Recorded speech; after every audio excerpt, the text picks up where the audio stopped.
Everyone, আসসালামু আলাইকুম। কি অবস্থা সবার? Good evening and welcome to my mini vlog. প্যারিসে কিন্তু অলরেডি শীতের আভাস পাওয়া যাচ্ছে, আর মাত্র 1 মাস পর থেকেই পুরোপুরি ঠান্ডা পড়ে যাবে। তো আজকে বিকেলে ওয়েদারটা ভালো থাকায় আমি একটু বের হয়েছিলাম। মেইনলি আমি যাব আমার নিজের জন্য কিছু উইন্টার শপিং করতে। পথে দেখলাম এখানে সাম কাইন্ড অফ মেলার মতো হচ্ছে, অনেকগুলো ছোট ছোট স্টল বসেছিল।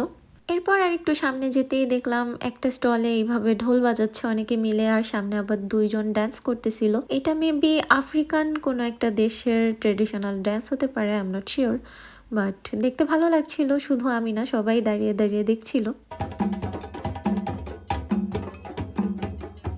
দেন আমি শপিং মলে চলে আসলাম শীতের জন্য কি কি নতুন কালেকশন এসেছে সেগুলো দেখতে। প্লাস আমার কিছু উইন্টার স্কিন কেয়ার প্রোডাক্টসও লাগবে, সেগুলোও নিব ভাবছিলাম। আমার তো শীতকাল খুবই ভালো লাগে। তোমাদের কার কার কোন সিজন পছন্দ সেটা কিন্তু কমেন্ট বক্সে অবশ্যই জানাবে। আর মার্কেটের এই সেকশনটা থেকে তো পুরোই একটা স্পুকি ভাইব আসতেছিল।